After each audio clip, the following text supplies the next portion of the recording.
السلام علیکم ورحمۃ اللہ وبرکاتہ۔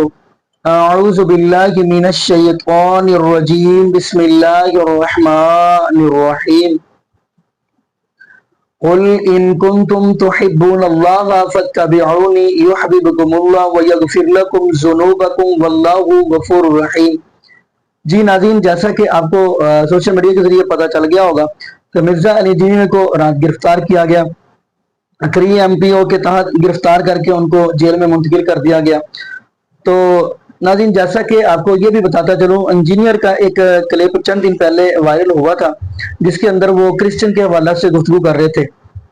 تو جبکہ ناظرین اگر ان کی یعنی کہ ان کے ایک اور ویڈیو وائرل ہوئی تھی، انہوں نے کہا کہ یہ میرا کلپ کاٹا گیا ہے، کہ یہ کلپ کاٹ کر میرے خلاف یعنی سازش کی جا رہی ہے۔ تو ناظرین لیکن یہاں پہ یہ بھی بتاتا چلوں، نبی پاک صلی اللہ علیہ وآلہ وسلم ہمیں اپنی جان سے بھی زیادہ پیارے ہیں، ہمیں اپنے مال اولاد اور تمام آباء و اجداد قوم قبیلوں سے بھی زیادہ نبی پاک صلی اللہ علیہ وآلہ وسلم ہمیں پیارے ہیں۔ میں ناظرین یہاں پہ یہ بھی بتاتا چلوں کہ جو بندہ سچے دل کے ساتھ نبی پاک صلی اللہ علیہ وآلہ وسلم کے ساتھ محبت اور پیار نہیں کرتا، وہ تو ایمان والا ہی نہیں ہو سکتا۔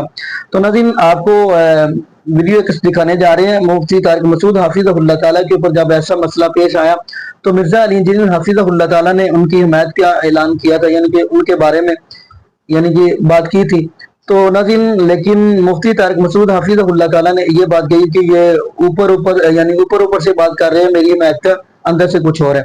تو ناظرین لیکن یہاں پہ یہ بھی بتاتا چلوں، آپ کو پتہ ہے کہ منافق کی نشانی کیا ہے۔ اگر یہ سوچ ہے تو منافق کی نشانی آپ کو یہ بھی پتہ ہے کہ یقین مانیے کہ منافق جو ہوتا ہے اندر سے کچھ اور ہوتا ہے، باہر سے کچھ اور ہوتا ہے، یہ بھی بتاتا چلو۔ ناظرین اگلی بات ہم کر چلیں، اب مرزا علی جنیدی حفظہ اللہ تعالیٰ نے بھی ایک گفتگو کی تھی مفتی طارق مسعود کے حوالہ سے کہ میں نے ایسی سوچ نہیں رکھی لیکن میرے بارے میں ایسے سوچا گیا۔ تو کیونکہ آپ کو پتہ ہے کہ مرزا علی جنیدی کو بھی گرفتار کیا گیا رات۔ خیر ناظرین وہ میں آپ کو تھوڑی سی ویڈیو دکھاتا ہوں مرزا علی جنیدی حفظہ اللہ تعالیٰ کی، پھر ہم تھوڑی سی آگے بھی گفتگو کریں گے۔ تو آئیے ناظرین، انجینئر علی مرزا پہ جب گستاخی کا فتویٰ لگایا گیا، ایک مولوی صاحب نے کہا کہ اس کو قتل کیا جائے۔ جی بالکل، میں نے انجینئر کو فیور میں ایک بیان ریکارڈ کروایا، آپ میرا وہ بیان دیکھ لیں، اس میں میں نے ایک دفعہ بھی نہیں کہا کہ انجینئر گستاخی رسول ہے۔ جی میں نے کیا کہا؟ میں نے کہا ہم اس فتوے سے ایگری نہیں کرتے، گستاخی ہے یا نہیں ہے یہ کورٹ کا کام ہے فیصلہ کرے۔ لیکن آپ انجینئر کی خیانت دیکھیں، جب مجھ پہ گستاخی کا الزام لگا تو انجینئر نے مجھے فیور تو دیا کہ مفتی صاحب کینیڈا میں ہی رہو، وہیں اسائلم لے لو، یہاں نہ آؤ، آپ کو مار دیں گے، میں آپ کی زندگی چاہتا ہوں کہ محفوظ رہے۔ شرارت کتنی کی، کہتے ہے بہرحال یہ گستاخی، جبکہ آپ خود کہہ بھی رہے ہو کہ پاکستان میں جس کو گستاخ قرار دے دیا جائے اس کی جان محفوظ نہیں ہے، یہ بار بار اعتراف بھی کر رہے ہیں، اور آپ پھر کہہ بھی رہے ہو۔ اس نے بھی ایک جو بندی اینکر کو انٹرویو دیتے ہوئے مجھ سے متعلق کچھ باتیں کی، منوان اگر میں نے وہ سارے ٹاپک کو دوبارہ ڈسکس کیا تو مفتی صاحب کے لیے مصیبت کھڑی ہو جائے گی، پھر دوبارہ سے ایک گستاخی والا ایشو ہائی لائٹ ہوگا، میں اسے اوور لک کرتا ہوں۔ اصل چیز جو انہوں نے مجھ پر الزام لگایا میں اسے ڈسکس کروں گا۔ انہوں نے اس میں بولا کہ انجینئر صاحب نے جب مجھ پر گستاخی کا الزام لگا تو سپورٹ کیا، اس میں کوئی شک نہیں، لیکن پس پردہ وہ یہ چاہ رہا تھا کہ مفتی کو کوئی بم سے اڑا دے۔ انہوں نے کہا کہ وہ اندر سے یہ چاہ رہا تھا کہ مجھے کوئی بم سے اڑا دے، اور اس کے ثبوت میں انہوں نے کہا کہ اس نے میری ان باتوں کو گستاخی کہا اور مجھے گستاخ کہا۔ تو اس کا مطلب یہ ہے کہ جب مجھے تم گستاخ کہہ رہے ہو اور پھر یہ بھی کہہ رہے ہو کہ باہر کے ملک رہو، توبہ کر لی کافی ہے، لیکن چونکہ تم نے مجھے گستاخ کہا تو گویا کہ تم مجھے ونریبل کر رہے ہو۔ اور پھر انہوں نے کہا کہ اس نے مجھے فیور تو دی ہے لیکن ساتھ ساتھ اس نے ڈرامہ بازی بھی جاری رکھی، یہ لفظ انہوں نے استعمال کیا ہے، گستاخ کی رٹ۔ حالانکہ میری پوری ویڈیو میں کہیں میں نے مفتی صاحب کو گستاخ نہیں کہا، ان کے عمل کو گستاخی کہا۔ گستاخ اگر میں کہتا تو ٹی ایل پی والوں کے حوالے کر دیتا۔ مفتی صاحب آپ کے جو اپنے جو بندی علماء نے جو کچھ آپ کے بارے میں کہا، ان کے بارے میں تو آپ نے ایک جملہ بھی نہیں بولا۔ مفتی منظور مینگل نے آپ کو گستاخ کہا، اور مفتی اعظم امریکہ جو آپ کے ہیں مفتی خون، انہوں نے تو باقاعدہ ویڈیو ریکارڈ کروائی 25 منٹ کی، جس میں انہوں نے کہا کہ آپ مفتی منیب الرحمان کو، مفتی تقی عثمانی کو لے کے بیٹھے پبلکلی کیمرے میں، ان کے سامنے کلمہ پڑھ کے مسلمان ہو۔ مفتی اعظم امریکہ ان کا، ان پہ کوئی غصہ نہیں ہے۔ جو کہہ رہا ہے کہ تم تجدید نکاح کرو, تجدید ایمان کرو, تجدید بیعت کرو اور مفتیوں کے سامنے بیٹھ کے کرو, کیمرے میں آگے کرو, اس کے بارے میں تم نے ایک جملہ بھی نہیں بولا, اور مجھے کہہ رہے ہو انجینئر مجھے بم سے اڑوانا چاہتا ہے.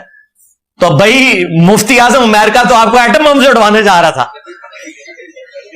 ہاں ظاہر ہے جو کہہ رہے تجدید ایمان کرو, تجدید بیعت کرو اور نکاح بھی سارے کرو. آپ نے یہ ویڈیو ملاحظہ فرمائی, اور مفتی اعظم امریکہ اگر دیکھا جائے جو ویڈیو ان کی گرفتاری کا سبب بنی, اگر دیکھا جائے کہ وہ آپ دیکھیں گے جو کرسچن کے والا سے گفتگو کر رہے تھے, اسی پہ ڈاکٹر اشرف جلالی طریقے لبیک جو ہے وہ ان کی گفتگو چل رہی تھی, یعنی کہ بلکہ انہوں نے فتویٰ دیا. وہ کہتے ہیں کہ میرے پاس ویڈیو یہ دکھائی گئی, انہوں نے کہا کہ اس کے بارے میں آپ کیا کہتے ہیں, تو میں نے اس کے اوپر یہ فتویٰ دیا ہے. تو ناظرین فتویٰ انہوں نے کیا دیا کہ وہ کہتے ہیں کہ یہ میری حکمران بالا سے اپیل ہے کہ ان کو گرفتار کیا جائے.